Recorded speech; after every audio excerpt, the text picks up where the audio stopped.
नमस्ते दोस्तों, मैं लोकेश अग्रवाल आपका वर्ल्ड विजडम हब चैनल में आपका स्वागत करता हूं। आज हम बात करेंगे एक फैसिनेटिंग प्रपोजल के बारे में जो कि ब्राजील ने इंडिया को दी है। ब्राजील ने एक बार्टर ट्रेड ऑफर की है कि अगर इंडिया उन्हें तेजस फाइटर जेट सप्लाई करे तो वो अपनी KC-390 ट्रांसपोर्ट एयरक्राफ्ट भारत को देने के लिए तैयार है। लेकिन क्या ये डील इंडिया के लिए सच में बेनिफिशियल है और क्या इंडिया को ब्राजील के लिए ट्रांसपोर्ट एयरक्राफ्ट की जरूरत है? आइए इस डील के हर एंगल को एक्सप्लोर करने की कोशिश करते हैं। दोस्तों, पहले समझते हैं कि इंडिया के पास कौन सी एयरक्राफ्ट हैं। इंडियन एयरफोर्स के पास अभी लॉकहीड मार्टिन का C-130J सुपर हरकुलिस और बोइंग C-17 ग्लोबमास्टर 3 जैसे एडवांस्ड एयरक्राफ्ट जो हैवी लिफ्ट और टैक्टिकल ट्रांसपोर्ट के लिए काफी रिलायबल हैं। साथ ही एंटोनोव AN-32 जैसे एयरक्राफ्ट भी डिकेड से सर्विस में है, लेकिन ये रिलेटिवली पुराने हो चुके हैं और मॉडर्न रिप्लेसमेंट की इन्हें जरूरत है। तो ब्राजील का C-390 मिलेनियम इस गैप को क्या फिल कर सकता है? ब्राजील का C-90 मिलेनियम एक state of the art multi role transport aircraft है जो कि ट्रूप मूवमेंट, कार्गो डिलीवरी और मेडिकल इवैक्यूएशन के लिए डिजाइन किया गया है। ये aircraft advance fly by wire system और फ्यूल एफिशिएंसी के लिए जाना जाता है। C-390 की कार्गो कैपेसिटी वैसे तो 26 टन तक है, जो उसे C-130 सुपर हरकुलिस के क्लोज कॉम्पिटिटर बनाता है। इसकी स्पीड और वर्सैटिलिटी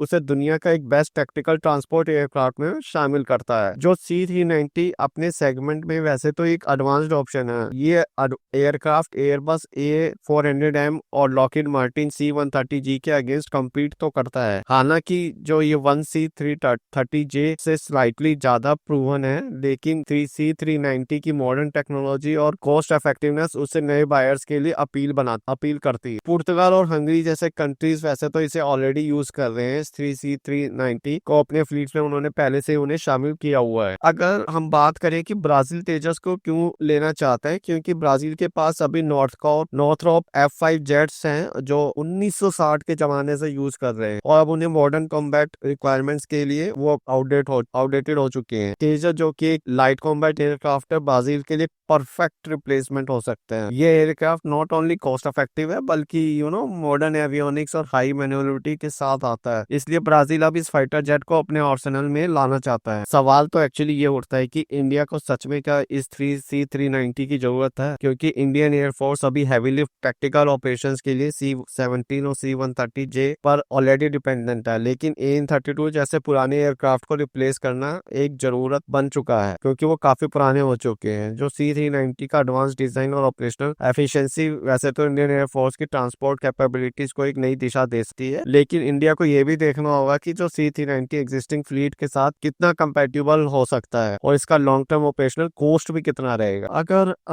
ये बार्टर डील वैसे होती है तो ये दोनों देशों के लिए एक विन विन सिचुएशन बन सकती है, क्योंकि ब्राजील को एक मॉडर्न फाइटर जेट मिलेगा तो उन्हें उनके आउटडेटेड जो F5 को वो रिप्लेस कर पाएगा। वहीं इंडिया को C-390 जैसे मॉडर्न ट्रांसपोर्ट एयरक्राफ्ट मिलेगा जो डिजास्टर रिलीफ और टैक्टिकल ऑपरेशन में काफी काम आ सकता है। साथ ही तेजस एक्सपोर्ट से इंडिया की डिफेंस इंडस्ट्री को भी एक ग्लोबल बूस्ट मिलेगा, जो मेक इन इंडिया इनिशिएटिव के लिए बड़ा सक्सेस होगा। तेजस की अगर हम बात करें तो ये सिर्फ एक ब्राजील ही नहीं बल्कि मलेशिया, इजिप्ट, फिलीपींस और कुछ कंट्री से भी इस एयरक्राफ्ट में इंटरेस्ट दिखा चुके हैं। ऑल्दो मलेशिया ने दिखाया था पर उसने बाद में साउथ कोरिया का एयरक्राफ्ट उन्होंने लिया है। तेजस का लो मेंटेनेंस कॉस्ट और मॉडर्न एवियोनिक्स उसे ग्लोबली एक सॉर्ट आफ्टर फाइटर जेट बना रहा है। तो दोस्तों, ये बार्टर प्रपोजल एक नई डिफेंस पार्टनरशिप की वैसे तो शुरुआत बन सकता है और भारत और ब्राजील के। आपको क्या लगता है कि ये डील होनी चाहिए या नहीं होनी चाहिए? अगर ये होता है तो क्या इंडिया और ब्राजील दोनों के डिफेंस सेक्टर को कितना फायदा मिलेगा? अपनी राय हमें कमेंट्स में जरूर बताएं। इसी तरह का और भी कुछ एक्साइटिंग अपडेट्स के लिए हमारे चैनल के लिए को हमेशा सब्सक्राइब करें। लाइक, शेयर और सब्सक्राइब करना प्लीज ना भूलें। मिलते हैं अगले वीडियो में, तब तक के लिए bye bye. Thank you, thanks for watching.